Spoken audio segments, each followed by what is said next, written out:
This is the first time I get to actually put my theater degree to good use. Yes! So take that, everyone who said I shouldn't spend 120 grand. Okay.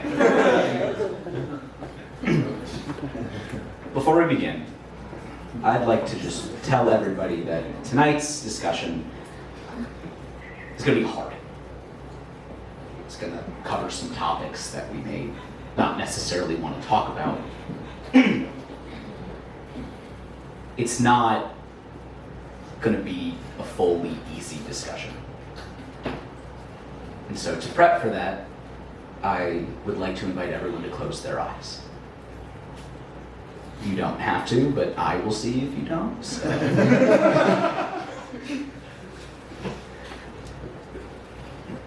We're just going to do a quick breathing exercise. I invite everyone to breathe in and breathe out. And now we're going to count a little bit while we do this. I will count. Please don't count while trying to hold your breath. I will give you the instructions. We will then do them.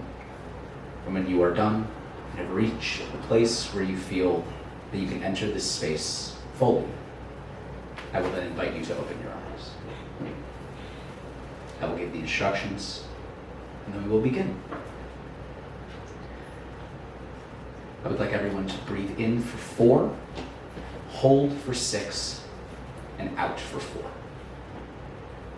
Can I get a nod if people understand these instructions?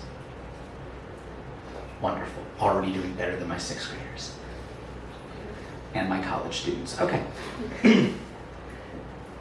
Breathe in. 2, 3, 4. Hold. 2, 3, 4, 5, 6. Out. 2, 3, 4, 5, 6. Leave whatever you had with you before you came in here today out the door, and sink into the ground, and just be present. Because what we're going to talk about today, you need to be present for, and hopefully you'll stay present after. When you are ready to enter the space, open your eyes.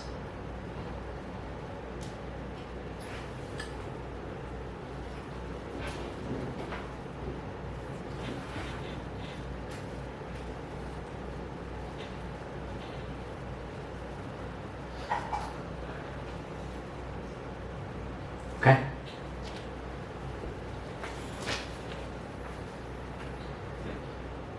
I am going to say something that is going to make all of you vastly uncomfortable.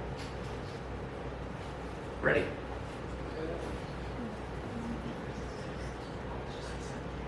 You are going to die. Everyone that you have ever met, that you know, that you will meet, that has or ever will exist, will die. The Torah does not shy away from this concept. It's in the beginning in Genesis. Ki afarata ve'elafar tashuv. By the sweat of your brow shall you get bread to eat until you return to the ground. For from it you were taken, for dust you are, and dust you shall return. And evolutionarily, we know this. We know we're going to die. But we put it at the back of our brain, out of sight and out of mind. It makes sense, right? Otherwise, that would be the only thing we think about. We would constantly be worried about our impending death. We would never do anything. We would only be focused on one thing. when life will end. Now, there are plenty of times that we do talk about it. When you're walking through the military cemetery on Mount Herzl, a family member passes away. What happened last week in Texas? But today, I'm going to ask you all to ignore evolution and bring it to the front of your minds, to think about it, to talk about it. Because by the end of this, I hope to prove to you that by having this discussion, by not being afraid to talk about death, it gives us more life. I promise you this next hour is not going to be as depressing. Are you ready? So let's talk about it. Raise your hand if you've experienced death before. In any way, shape, or form. You've heard about it. You've seen it. You experienced it. Keep your hand up if it was someone you knew. Keep your hand up if it was someone you were close to. Now keep your hand up if someone prepared you on how to deal with it beforehand.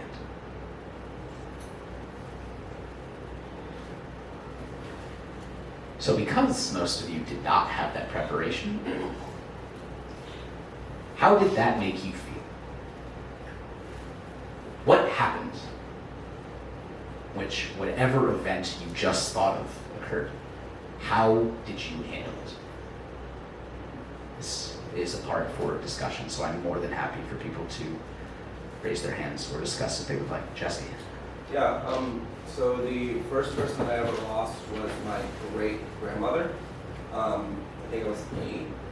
And I remember being on the couch in my living room, and my dad told me that my great-grandmother was dead. And I was like, cool. And I went back to playing with my toys. And then 2 hours later, I started sobbing uncontrollably. And I did not understand why. I think a lot of times we think that death is supposed to hit us a certain way. And without contextualizing it, it really hit us anyway. But even with contextualizing it, I think it's still consistently unexpected how it hits us. Thank you. Anyone else?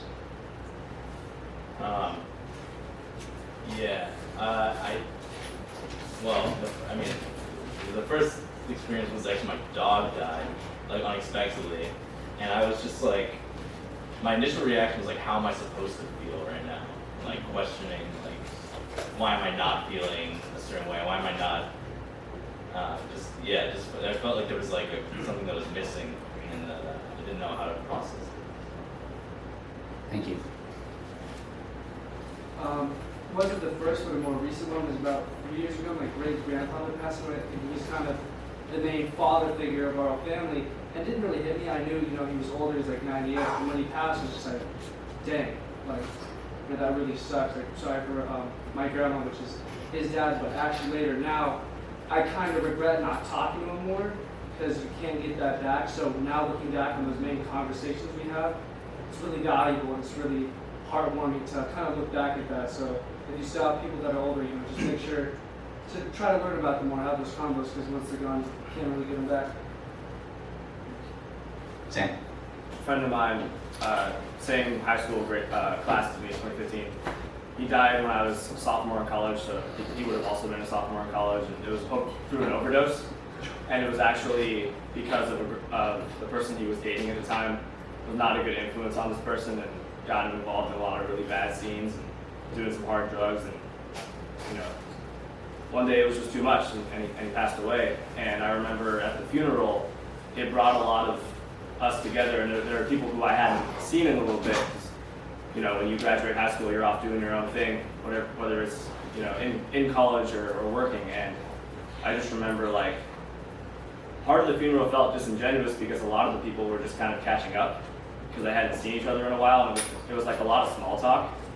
And I just remember feeling like what are we doing? We're about to put this person in the ground forever, and we're like acting as if it's not really happening. And I kind of realized sometimes that's a coping mechanism for people, but you know, it was kind of just interesting to see how everybody processed it, I think. Thank you. Sure. And then we'll last share. Yeah. I've had a decent amount of debt in the family, but the last one was a great aunt of mine who, before death, was in hospice care for a little bit. And so that was a couple days, maybe or so. Different family members coming in and out, visiting from out of town, and having a lot of mixed reactions to the death.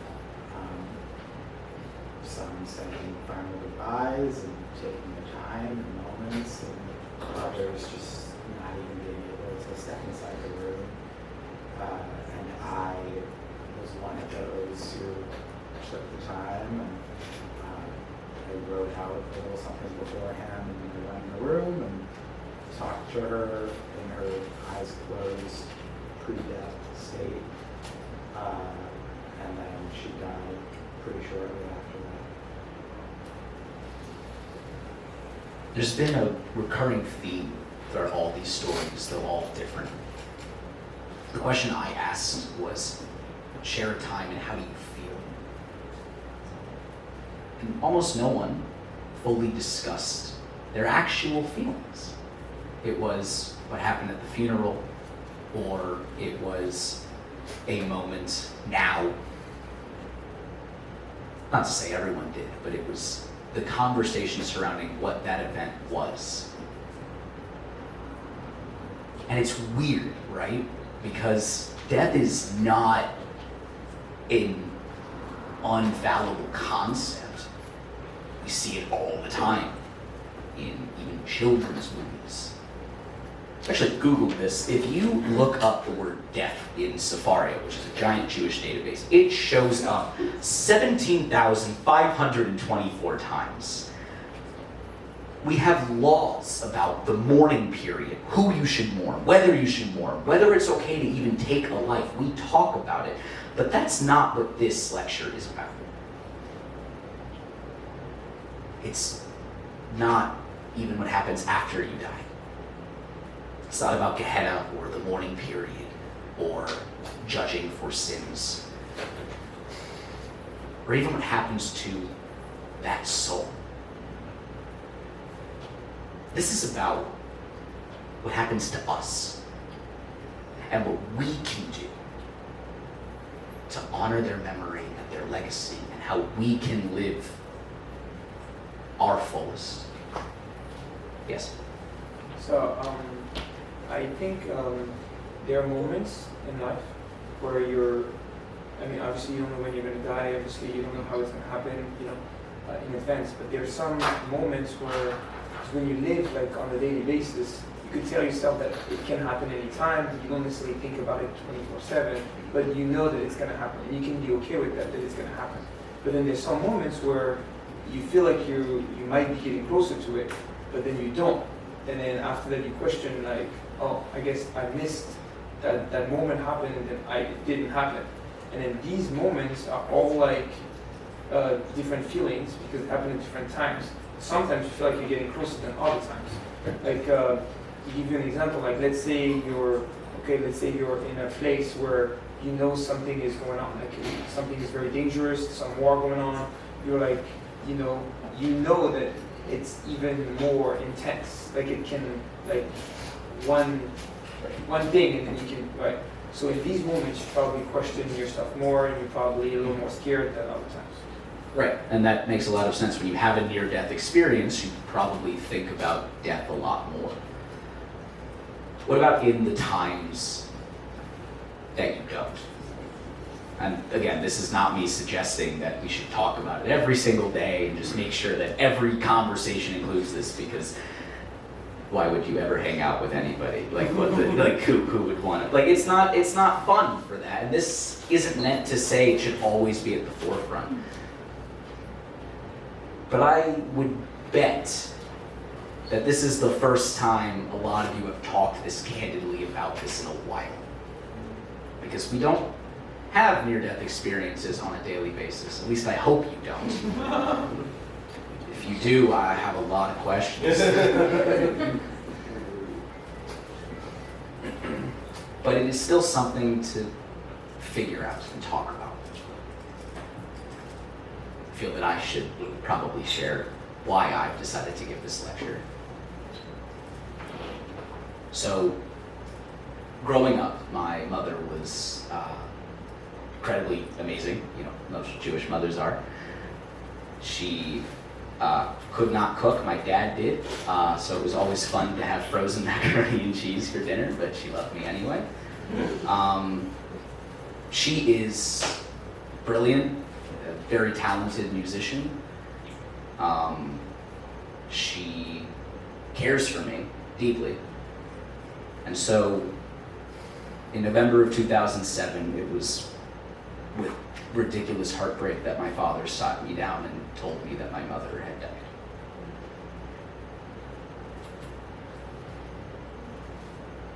I'm 10. I obviously don't know how to talk about death at this point. No one should ever have to talk about death of that caliber at that point in their lives. But I did.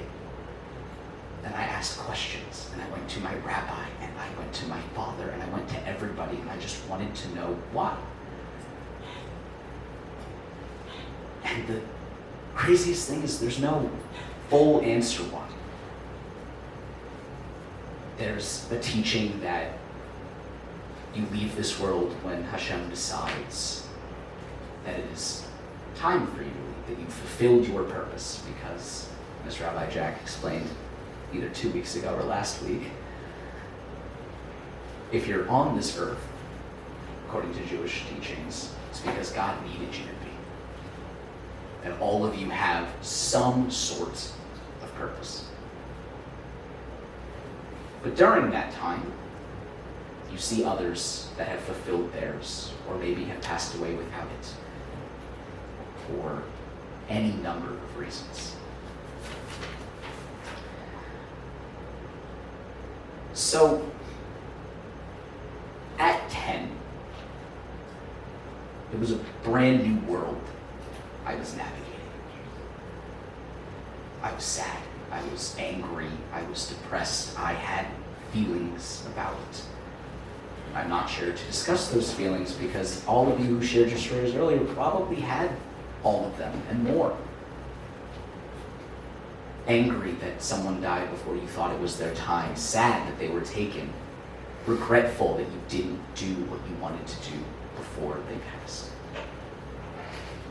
And it's okay to feel those feelings. You should feel those feelings. It's how you react to them that matters. And so, it's okay to question and to be upset when those things happen. Why would someone so good and pure be taken? And it is in that face of despair that you realize that you still have the capacity to do good. What prayer do you say for the death of a close family member? Anyone, can you shout it out? What? The Mourner's Kaddish. Has anyone read the translation of the Mourner's Kaddish? I assume most of us somewhat know it by heart because it's very similar to all the other Kaddishes. I didn't think so. Let's take a look at it. Yehesh labarama evarach le'olam omei omaya. May Hashem's great name be blessed for all eternity. יהי שלב הרבה עם שמיה בחיים עלינו ועל כל ישראל ויאמרו אמן. May there be abundant peace from heaven and life, and for all Israel. It's a prayer for peace, for happiness, to be grateful that you were given the life to know them and that they were given the life to know you. There's not a mention of death in it. Even the service dedicated to the dead. Does anyone know what it's called? Iskor. Exactly. Does anyone know what that means? Remember. Because no one is truly dead until the last person who remembers them forgets.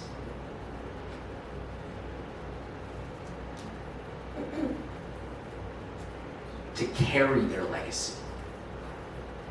To make sure their memories stay alive. That's what we're here to talk about. So I'm going to pose the question again to everybody who shared or did not share. If you have experience with death, what is one happy thing, exciting thing, even mundane, that brings you happiness that you remember about this person?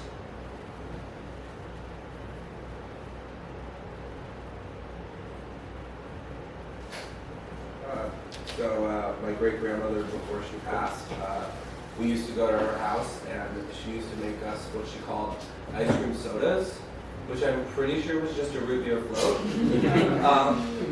But she called them ice cream sodas, and it was my favorite thing that I look forward to and seeing her was like that and swimming in a pool. And that was something that we always shared, and it's the first thing I thought about when she passed.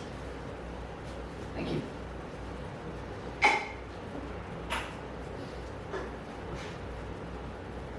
Anyone else like to share? I'll be free.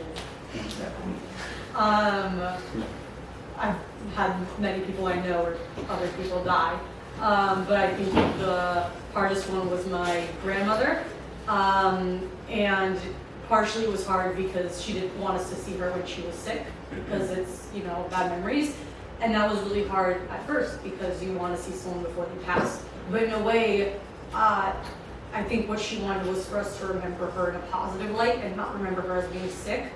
So the memories that we have are not tainted by the illness. So she and I were very similar. We had very similar hobbies and interests, and she told us never to stop playing music and things like that. And so all of her joy of life, something that we carry with us and in what we do on a regular basis. Yeah. I don't know. See grandma, I thought maybe. So yeah. Amazing. I'd say Shabbat for my grandma, who I was extremely close with. She lived in Florida and I'm from New England. So it was like not near each other, but we talked on the phone pretty much every night.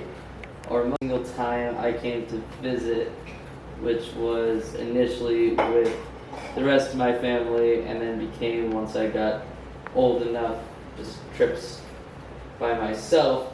She would always make sure, no matter what, that I had to be there for Shabbat, at least a Friday night, and then I could do something as simple as say Kiddush, and she would be beaming as if I just won like a Nobel Prize. And so anytime I do like any form of recognizing Shabbat, it brings a lot of joy just imagining how happy that made her when I did that. Amazing. So, I had my middle school crush. We met on the Washington, D.C. trip, and she went to another middle school, and when we first met, she actually really did not like me at all because I had a fedora face. Oh, It was really embarrassing, yeah. But, once I kept the fedora back at the hotel, we became friends. We walked out to Smithsonian together, and she was like my girlfriend. She was my first kiss. Amazing. And something that I took from myself after someone passed away, every morning when I put on the filling, I just take a deep breath, not the whole 6 seconds, and I just say like, Hashem, thank you for bringing me to life this morning. You know? Take that moment to be grateful. Right. Exactly. I mean, Moda me, thank you, God, for opening my eyes and my lips. Anyone else?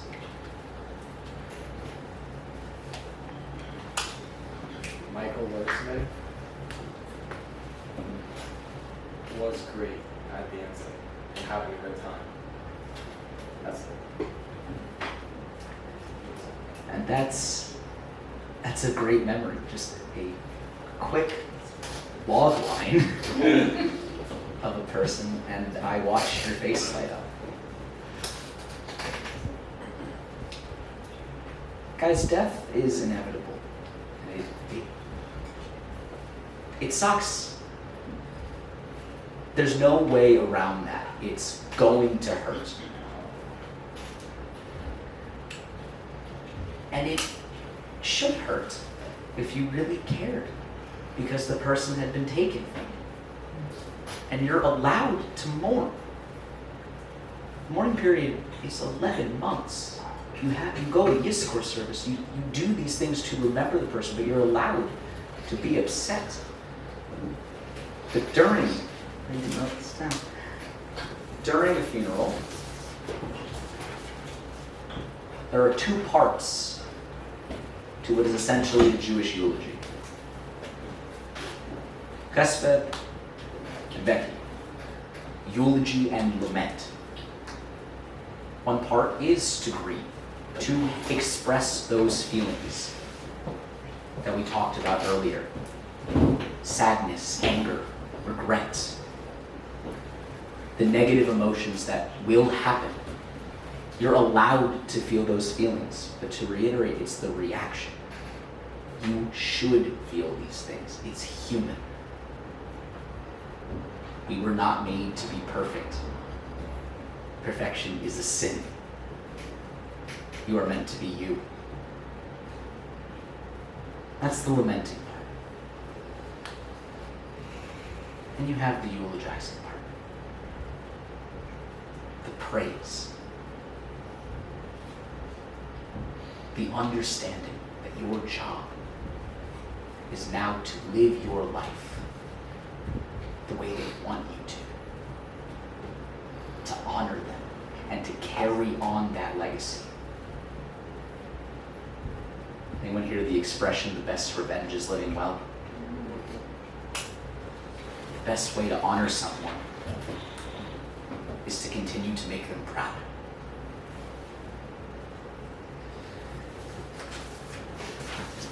This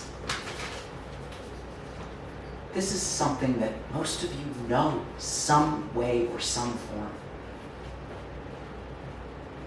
But it's having candid conversations like these that allow you to really talk about it. So on that topic, we just shared memories that we loved of these people. So what are you going to do?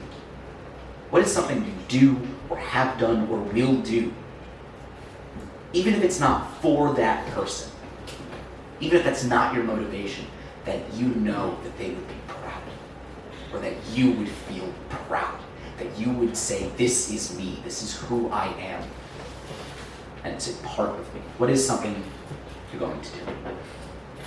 Anything.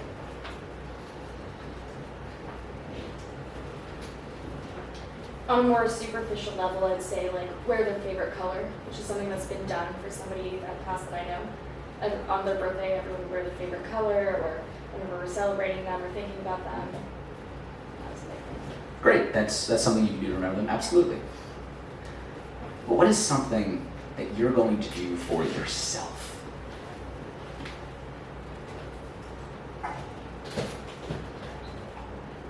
It could be as simple as going on a run sometimes, or deciding to work until 5 instead of being like, it's 4:58, I'm just gonna, whatever.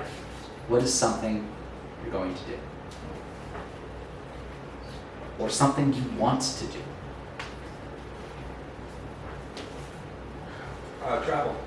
Travel. I think that is something that I believe in. I believe is coming in my life, and I think that a lot of times you can talk yourself out of things, and reminding yourself that you're living for more than just yourself is a reminder to do the things that make you happy.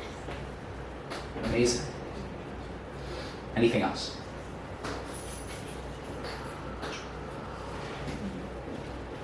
No one's gonna do anything. I'll participate. Okay. Izzy, I'll participate. That's why we're here. Great.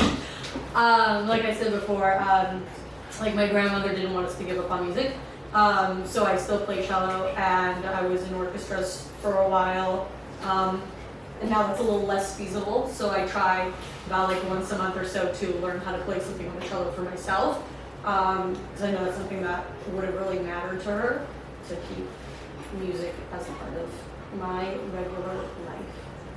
Great.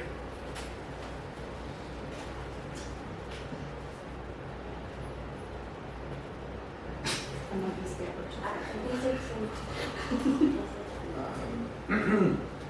I call the family that I have and talk to those who are alive, especially those who are older and alive, to really get to know them as adults, not just in relation to me, but as their own people, and learn from them even more than I could learn from someone else. Amazing.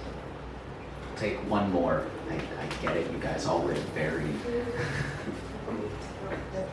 Let's go closer.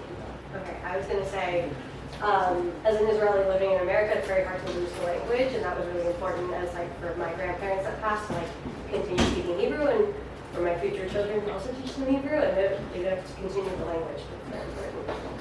Mazel That's Yiddish.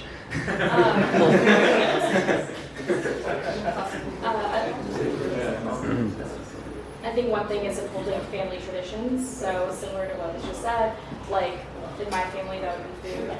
That's a big part of it. So like one thing I've done was try and copy down recipes before it's too late. Right, that's great.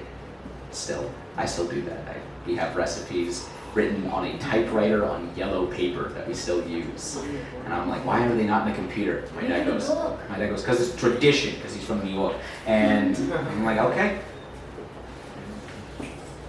Can I just one? Yeah. I'm just gonna mine. I just realized I started doing this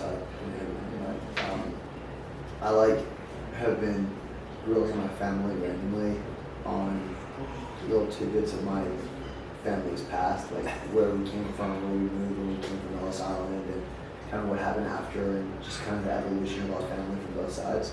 And it's kind of just been a fun thing I've done to just see how much my family knows and ask them when they don't know, tell them, and see what they remember the next time. So That's amazing. I don't really know if that But it works. There's no right answer to this question. At least I hope there's not. I don't like have the key or anything. Like it's what you're doing for yourself. Feel the energy in this room right now. It's still somber, but it's different than when we started. And it's different than after the first question and the second and the third. This wasn't supposed to be a fun discussion, which I know is out of character for me. But it's meant to be candid. It's meant to show that we still live on after someone we know will no longer be. It's meant to show that there's so many great things that we can still do, that just because something terrible has happened, we can honor their memory and legacy and continue to do what makes us happy. And you should do what makes you happy. You should try to seek that out. Because there's so many great things in life. And sometimes I know how hard it is to see that. But even a small memory of someone dancing, or a large memory of gathering around with family and exchanging stories and everything in between, can just bring a little bit of joy. So I would invite everyone, as we end, to close your eyes again. Don't fall asleep. And I want you to think, whether you shared or not, of one thing you're going to do tonight, tomorrow, next week, next month, whenever. It's going to bring you happiness. It's going to make you think, I'm proud that I'm doing this.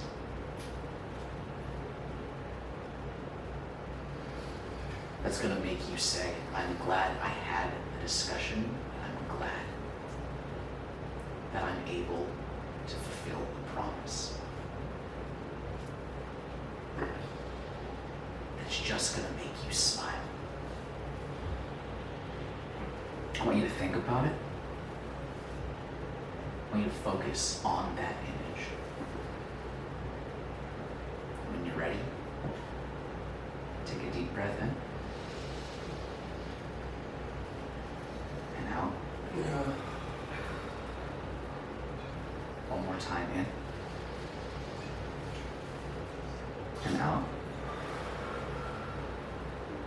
And before you open your eyes, keep that feeling in mind.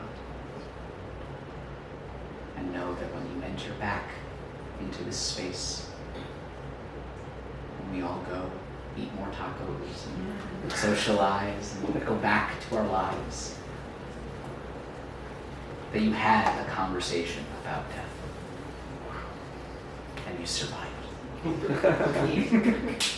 Thank you.